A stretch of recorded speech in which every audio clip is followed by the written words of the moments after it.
আমার বাসা মেইন রাস্তার পাশে, এটা একতলার ছাদ, ছাদের উপরে আমার কটা গাছ আছে, গাছ লাগানো, মানে 10-20টা গাছ।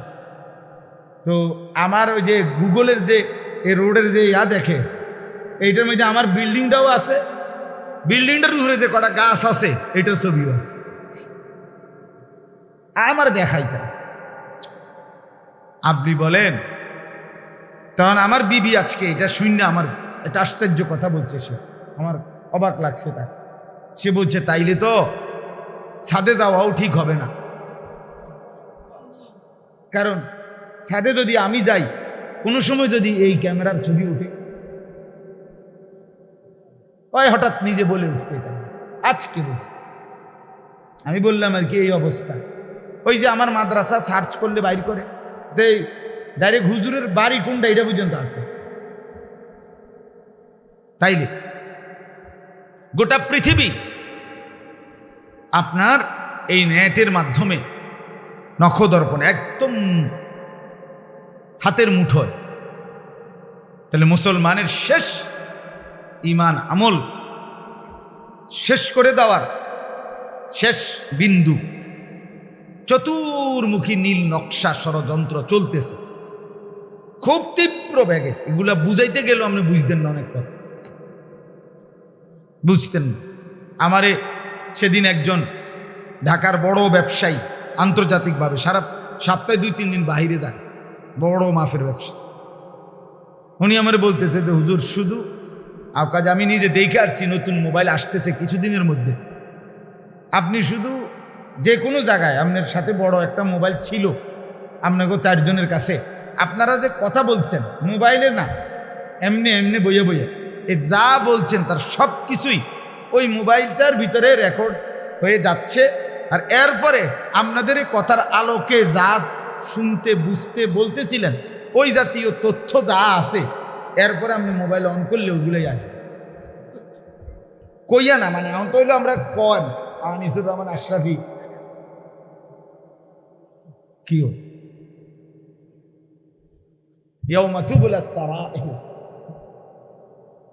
আল্লাহ কোরআনে বলছে হাসরের ময়দানে আমি তোমাদের ভিতরের গোপন কথাগুলো সব বের করে ফেলি। শাহিদা আলাইহিম সামউহুম ওয়া আবসারুহুম ওয়া জুলুদুহুম, আল্লাহ বলছে হাসরের ময়দানে তোমাদের কান, চোখ এবং পুরা দেহের চামড়া কথা বলবে। তো উনি আমার একটা সুন্দর কথা কইছে, হুজুর হাসরের ময়দানে হবে প্রযুক্তির সর্বশেষ অংশ, এর আগ পর্যন্ত যে দূর আধুনিক হওয়া দরকার কাছাকাছি, কিয়ামতের আগ পর্যন্ত ওদ্দুর আল্লাহ পৌঁছাবে। নাইলে মনে করেন আমরা চালাইতাম গরুর গাড়ি, হাসরের ময়দানে হঠাৎ গিয়ে দেখবেন বিমান, এরকম ব্যবধান হইতো না, বুঝছেন না হিসাব, এতটা ব্যবধান হবে না বুঝার ক্ষেত্রে। হ্যাঁ, তাইলে আমার বলার উদ্দেশ্য হলো এটা না, আমি ওইটা নিয়ে বলিনি। দুশ্মন তার ষড়যন্ত্র করবে, আমি বললেও করবে, আমি না বললেও কি করবে, কিন্তু দেখার বিষয় হলো রবের আসমানওয়ালা আল্লাহ তাআলা তার দ্বীন হেফাজতের দায়িত্ব নিছেন কিনা? কোরআন সংরক্ষণের দায়িত্ব কার? আল্লাহ বলছেন আমি নিলাম। অতএব দুশ্মনের ষড়যন্ত্র যত নিখুঁত, যত গভীর হোক না কেন, এটা মনে রাখতে হবে তার বিকল্পে আল্লাহ তাআলার কৌশল তার চাইতে অনেক ঊর্ধ্বে। ওয়া মাকারু ওয়া মাকারাল্লাহ আল্লাহু খায়রুল মাকিরিন, আল্লাহ বলে বেঈমান ষড়যন্ত্র করে আর আমি আল্লাহ কৌশল করি, আর আমি হচ্ছি সবচাইতে বড় সর্বোত্তম কৌশলকারী। তোরা নাফরমানের 70 বছরের আধুনিকতা প্রযুক্তি আমি এক ফুৎকারে উড়াই দিতে পারি, এক ফুৎকারে উড়াই দিতে পারি। এই জন্য আমি বলতে চাচ্ছি একটা জিনিস, এই মাদ্রাসাটা দেখা মূলত আমি কথাটা বলছি, এই কথাটা বলতে চাচ্ছি, অর্থাৎ সারা বিশ্বে মুসলমানদের বিরুদ্ধে এগুলো সব আপনাদেরকে বলাও যাবে না, নিজেদের নিরাপত্তার জন্য বলা যাবে না, কিন্তু এগুলো শুনলে মাঝে মধ্যে এমন হতাশা লাগে, ভয় লাগে, হায় হায় আর বাঁচবো কয়দিন, আর টিকবে কয়দিন মুসলমান। কিন্তু আবার দেখি যে বাংলাদেশের হালাত হলো প্রতিটা গলিতে গলিতে, রন্ধ্রে রন্ধ্রে আল্লাহ তাআলার কুদরতে ছোট ছোট ছোট ছোট অসংখ্য মাদ্রাসা। এই মনে হয় যেন 5 বছরের ভিতরে ম্যাজিক হারে বাইরে গেছে। এটার কারবারটা কি? এটার কারণটা কি? এনে কি দরকার লাগবে মানুষের? কথা বুঝেন না? মালাই বাঙ্গরা কি মাদ্রাসা নাই? কথা বলেন না। মালাই বাঙ্গরা মাদ্রাসা আছে কিনা বাজারের উপরে? এনে কি দরকার? হ্যাঁ, রব্বুল আলামিন বলছে আমিও একদম নিখুঁত ভাবে আমার জমিনটাকে আমার বান্দাদের ঈমান আমলের আখিরি হেফাজতের জন্য আমিও মাদ্রাসা, কোরআনের ঘর, জায়গায় জায়গায় ছোট্ট ছোট্ট ক্যাম্প, আমার ঈমান রক্ষার ক্যাম্প, যেন ঘূর্ণিঝড়, বন্যা, জলোচ্ছ্বাস, টর্নেডোতে যেরকম বিভিন্ন জায়গায় ভবন রেডি থাকে, আমি আল্লাহ আগের থেকে ঈমান আমলের পাহারাদার হিসাবে ঘর প্রত্যেক গ্রামে গ্রামে গলিতে গলিতে আমিও রেডি করতেছি। ঠিক আছে, কোনো সন্দেহ? প্রয়োজন পরিমাণ লোক গ্রামকে গ্রাম রেডি হইতে, দুশ্মনের মোকাবেলার জন্য, বেঈমানের মোকাবেলার জন্য সমান সমান দরকার নেই, কখনোই দরকার নেই। সমান সমান হইতে হবে না। আল্লাহ তাআলার একটা হিসাব আছে। আমার কাছে একটা বই আছে, হিসাবুল কোরআন, কোরআন শরীফের অঙ্ক, মানে কোরআনের অঙ্ক। ওইখানে আল্লাহ তাআলা কোরআনে কিন্তু অনেক যোগ বিয়োগ পূরণ ভাগ আছে, বুঝছেন না? বিয়োগ আছে, যেমন ওয়ালাকাদ আরসালনা নূহান ইলা কওমিহি ফালাবিসা ফীহিম আলফা সানাতিন ইল্লা 50 আমান। এই যে এই বিয়োগ। আল্লাহ বলছেন নূহ আলাইহিস সালামকে আমি পাঠিয়েছি তার কওমের কাছে, তিনি তাদের মধ্যে ছিলেন 1000 বছর 50 কম। তাহলে 1000-এর থেকে 50 কি দিবেন? বিয়োগ দিবেন, 9.5 বাড়ি। এই যে কোরআনের বিয়োগ। এরপরে আছে মূসা আলাইহিস সালামকে আমি আল্লাহ তাআলা বলছি 30 দিন তুর পাহাড়ে আইসা থাকতে, এরপরে ওয়া আতমামনাহা 10, এটারে আরো 10 দিন দিয়া বাড়াইছি, পূর্ণ করছি। তো এবার আরো 10 দিন যোগ করবেন, তো কত হইব? 40। এই যে যোগ, কোরআন শরীফে কি আছে? যোগও আছে, বিয়োগ আছে, এরকম আছে।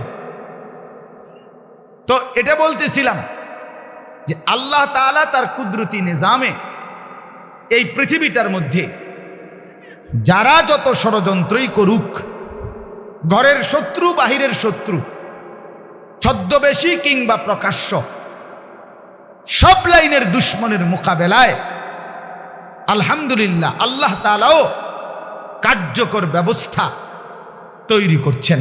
বলেন আলহামদুলিল্লাহ।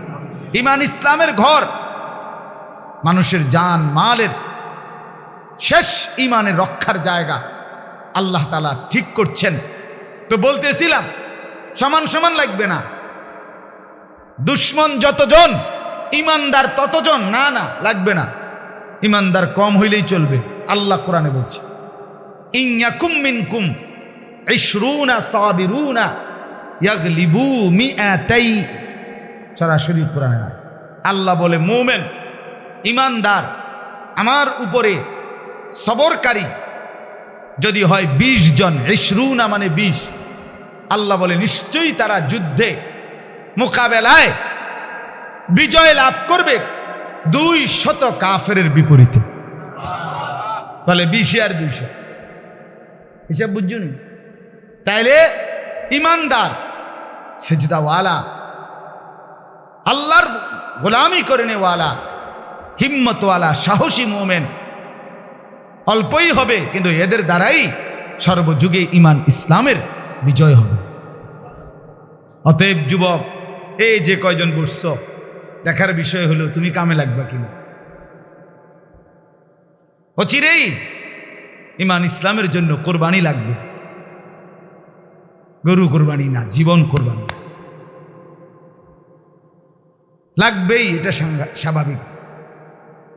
সকলের ফিকির এখন একটা সাধারণ গ্রামের সিফার ভিতরে জাতের বাড়ি, সাধারণ থেকে একটা সাধারণ ছেলেও এখন যা ফিকির করে সারা বিশ্ব নিয়ে। মানুষের চিন্তা আর এখন বাংলাদেশে সীমাবদ্ধ নয়। নাইলে যে ছেলেটা নিজের একটা চুল কাইটটা ফেসবুকে দেয়, সে কি জন্য দেয়? যে সারা বিশ্ব দেখুক। তাহলে তার এই সামান্য আঙ্গাল কাঙ্গাল দেড় বুইরা বেড়া, তুই বেড়া ঠিক করিয়া আরতি রাস্তা কথা কইতে রাস্তা, তোরও চিন্তা যে ফেসবুকে আসুক সারা পৃথিবীতে। তাহলে প্রত্যেকের চিন্তা এখন কি নিয়া? বিশ্ব। বুঝছেন নি হিসাবটা? সবাই চিন্তা করে। তার মানে আগামীর সময়টা ইমান ইসলামের যুদ্ধ, কুফরের যুদ্ধ। এটা হবে শুধু বাংলাদেশের এই 2-3টা ছোটখাটো দল, এদের ধাক্কা ধাক্কি না। সারা পৃথিবীব্যাপী একদিকে ইমান, একদিকে কুফার, একদিকে মুসলমান, একদিকে বেঈমান। এই মুখোমুখি শুধুমাত্র অস্ত্রের যুদ্ধ না, অস্ত্রের যুদ্ধ বলেন, মনস্তাত্ত্বিক যুদ্ধ বলেন, বুদ্ধিবৃত্তিক যুদ্ধ বলেন, কলমের যুদ্ধ বলেন, জ্ঞানের যুদ্ধ বলেন, সর্বদিকে ইনশাআল্লাহ। এদিকেও ওলামায়ে কেরাম এবং বিবেকবান দিনদার মুত্তাকি মানুষ এদিক দিকেও ইমান ইসলাম রক্ষার বিশ্বব্যাপী প্রস্তুতি নিচ্ছে। বেঈমানও ইমান ইসলাম ধ্বংসের বিশ্বব্যাপী প্রস্তুতি নিচ্ছে। মোকাবেলা হবেই, ইমানদার জিতবেই, কোনো সন্দেহ নেই, কোনো সন্দেহ নেই। হ্যাঁ,